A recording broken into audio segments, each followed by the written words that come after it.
I've been reading both The Dead Avocado by Elaine Dundee and Eat Your Mind, which is the Kathy Acker biography. And I'm thinking this afternoon I want to read The Dead Avocado. I'm just not really in the mood for nonfiction right now.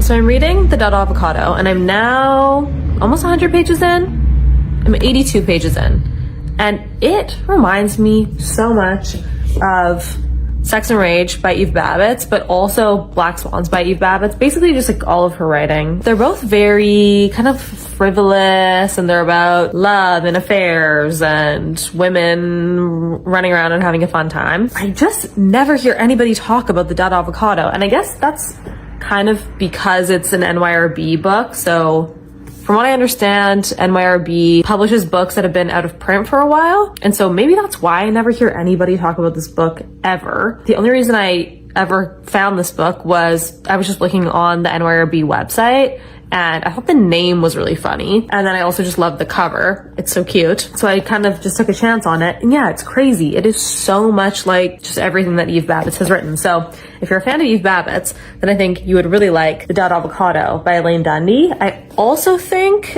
if you liked both of these books, you'd probably also like Lucia Berlin's writing. She wrote A Manual for Cleaning Women. I feel like Joan Didion would be on maybe the more sophisticated end. Then you would have Lucia Berlin, then Elaine Dundee, and then Eve Babbitt. But I think if you like one of them, you would like all of them. Anyway, I'm done reading for the day. I'm going to get changed and I'm going to go to a friend's for a drink. And then I think we might go for dinner. Yeah. I did a very unexpected closet clean out today. A lot of these are just going to be donated and then some of them I might sell on Facebook Marketplace. But yeah, it feels really good to be just offloading things I never wear. You have the best little face. They're getting shaved on Monday. Whoa.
At your party, Lauren, these crowds can be like, where's Anji?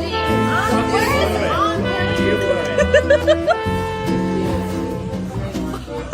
Anji?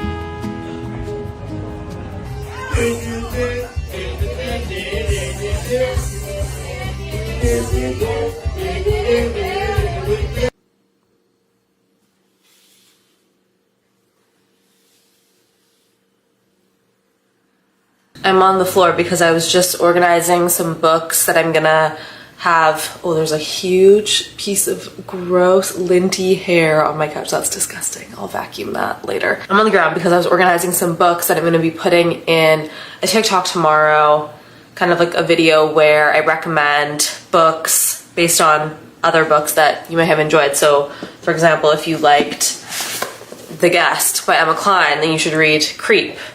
It's just Emma Van Straten. Yeah, by Emma Van Straten. Lately, I've just been finding I'm not as excited about posting on TikTok as I once was.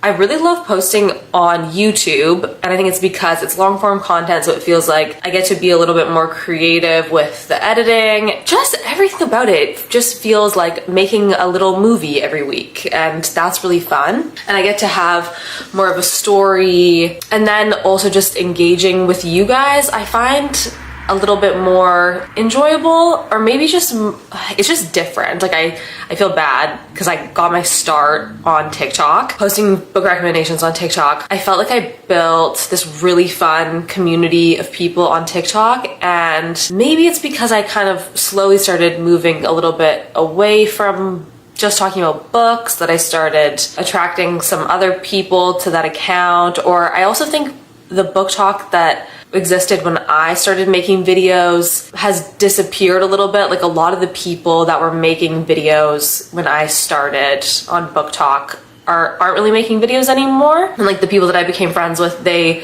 post, but not as frequently as they once did. Like they've kind of moved along with other careers and they're just doing other things. So yeah, I just feel like a lot of the conversations that I have with people on TikTok, like it's not even a conversation. It's just people asking me like, where did you get that bag, or where did you get those shoes? And it's all very like consumerist driven, and it doesn't feel fun for me. Like when I make a video that's just about books, but then someone ends up commenting, and this is fine. Like I completely understand why people do this, because I'm guilty of it too. Like we all do it. But yeah, I'll make a video about books and then inevitably like 4 people are like, where's the link to the earrings that you're wearing? And I'm like, that's not what this is about. Like I wanted to talk about books, but I also get it. Like you see the shiny thing in the video, you want to know where the shiny thing is from. So I think all of this is just to say that I really appreciate you guys on YouTube a lot, because I just feel like I recognize those of you that comment often, and I appreciate you guys like coming back time and time again and engaging with me and like wanting to build a rapport. And I know I don't always respond to all of the comments. I think I am not always great at doing that. Like I get kind of fatigued by messages. Like even when people that I know message me on Instagram, I feel like it for some reason takes a lot for me to respond. I don't know why that is. It's like I want all of the comments and messages that I get on social media to be conversations that I get to have with people in person. Like if I could bump into every single one of you in the grocery store, every single one of you that comments in the grocery store, that would be like my dream way of talking to all of you. But I love when you comment, and I'm sorry that I don't always get back to you, but just know that like I read all the comments, I see all of them, and I'm very happy that you're here, because you guys on YouTube, I just think are kind of special to me. I love everyone on TikTok, and I love everyone on Instagram. It just feels like maybe less of a genuine community sometimes. And so I just really appreciate you guys a lot. Yeah, I'm excited to make this video.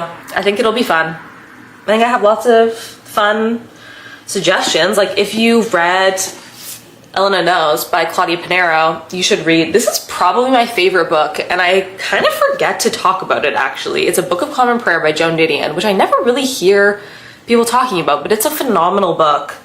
And I actually might reread it soon, because I just remember reading it for the first time and being so blown away that literature could be like this. Like I didn't know. Actually, and with Play It As It Lays by Joan Didion as well, I remember just being like, oh, you can write books that don't necessarily have a plot, like they're completely character driven, and that was so mind-blowing to me. I don't know, people like to say that books with a plot are about nothing, but I think that's what makes them interesting, is they're not about nothing, they're about people. Yeah. Okay, I'm gonna keep sorting through my books.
I've been very sniffly the last couple days, but I'm always kind of sniffly because I'm allergic to Joni. Both John and I were both allergic to her, and we noticed that in the morning and in the evening, our allergies get way worse, like around bedtime. I think it's because Joni sleeps with us. I know everyone says, like, keep your cat out of your bedroom if you have allergies, but she would literally trash the apartment if we tried to keep her out of the bedroom at night, so it's just something that we live with. Anyway, yeah, I've been sniffly, but I'm always kind of sniffly, but now I have a little bit of a sore throat, and I'm wondering if I'm getting a cold. So I'm just eating some soup that I made last night. It's kind of like a minestrone with this chili oil, which is my favorite condiment in the entire world. It's made by this woman in Winnipeg. She owns the restaurant Shirley's. Yeah, she makes this chili crisp, and it has hickory sticks in it. It is so good. I just want to eat it with everything. Like, I feel like I make meals that just revolve around this condiment, like as an excuse to eat it. But yeah, I'm just eating some soup and looking at Toronto real estate, even though I'm not planning on moving to Toronto anytime soon. I just think it's really interesting to see what houses are like in other cities. I love browsing realtor.ca for other cities, so that's what I'm up to.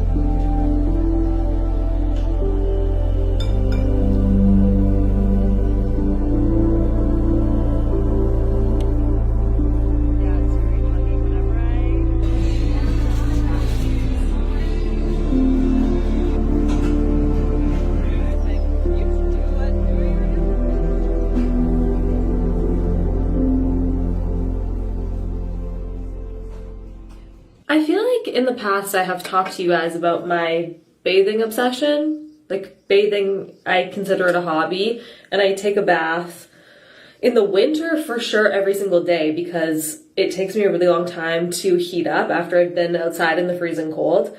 But honestly, even in the summer, if it isn't super hot out, then I will also take a bath almost every single day.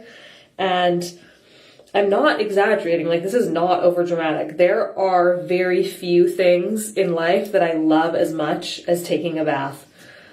So that's why in almost every single one of my videos, you see me taking a bath, because that's genuinely just how I spend a lot of my time. So that being said, I'm about to run the bath.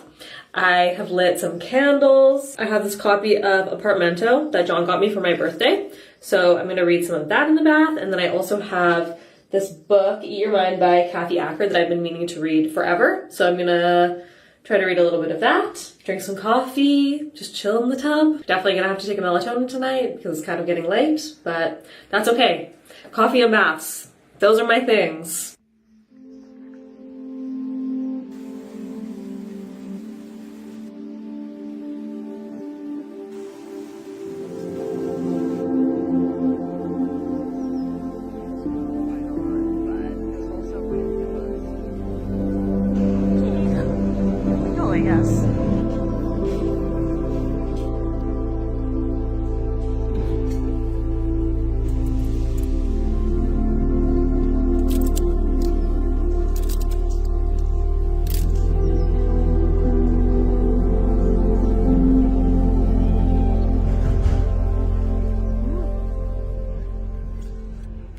I had a very unexpectedly amazing day of thrifting, so I'm going to show you what I got. Normally I never find this much stuff at the thrift store, but I was actually able to go to a thrift store in Winnipeg that isn't open yet. I got to go to like a preview of the store, and so I think that's why I found such good stuff, because there was like 8 other people in the store and it wasn't super overpicked. But okay, I don't even know where to start. I got this bag. It's a real leather bag made in Italy, and I just think the hardware is super nice. It's a good size, but yeah, just like a really nice shoulder bag.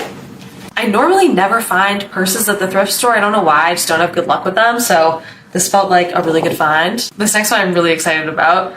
It's this little, it's a short little fur coat. I have a full length fur coat, which I love. It was my great aunt's, but because it's full length, I don't get that much wear out of it because it feels really dramatic to wear a long fur coat out. But I feel like a short little one, I would totally just wear this to run errands. And they're so warm and it gets so cold in Winnipeg. So this is actually just very practical. I think I'm gonna get it dry cleaned because it's a little smelly. It just smells kind of musty, but yeah, it's like a true Hudson Bay fur coat. I got clothing as well as housewares. So I found just a silver picture frame. These black Levi's that fit pretty oversized. I kind of like to wear jeans, sort of like sweatpants oftentimes. So I found this pair, they fit very well. This other pair that don't fit as well, I might exchange them. They're just a little too big in the waist, but maybe with a belt, they could be okay. I'm gonna try them out with a couple different outfits and see if they work, but if not, I'll just exchange them. This little athletic skirt, it just has a cute little plaid pattern, kind of self-explanatory. I found two beautiful ceramic bowls. This is the first one. And this one, I think, is so pretty. I might just use this as a fruit bowl. And then this one, I'll probably eat cereal out of it. I found some old Koss headphones. I have no idea if these work. They might not. But if they do, they're pretty fun. I kind of hit the jackpot in terms of bangles. I got this one. Just a plain silver twisty one. And then this guy that I think is really cute. And it actually fits on my wrist really well, and I'm not worried about it falling off. And then I found an Olympus camera. I don't know if it works. I need to put batteries in it and see, but if it does end up working, that would be sick, because my camera is broken and I don't think it can be repaired. It's like the back is so cracked and shattered. So yeah, okay, that was what I found. I'm thinking I will wrap the video up here, but I'll see you really soon. I'm actually going to New York next week. So yeah, surprise, going to New York just for 24 hours, essentially. No, slightly more than 24 hours. I think I have like maybe 48 hours in total there. So if you have suggestions for things to do in New York, if you only have 48 hours, I would love some advice. I don't know where I'm staying yet, but yeah, going to New York. Okay, yeah, I'll see you guys soon. Thanks for being here. Thanks for watching. Love you. Bye bye bye.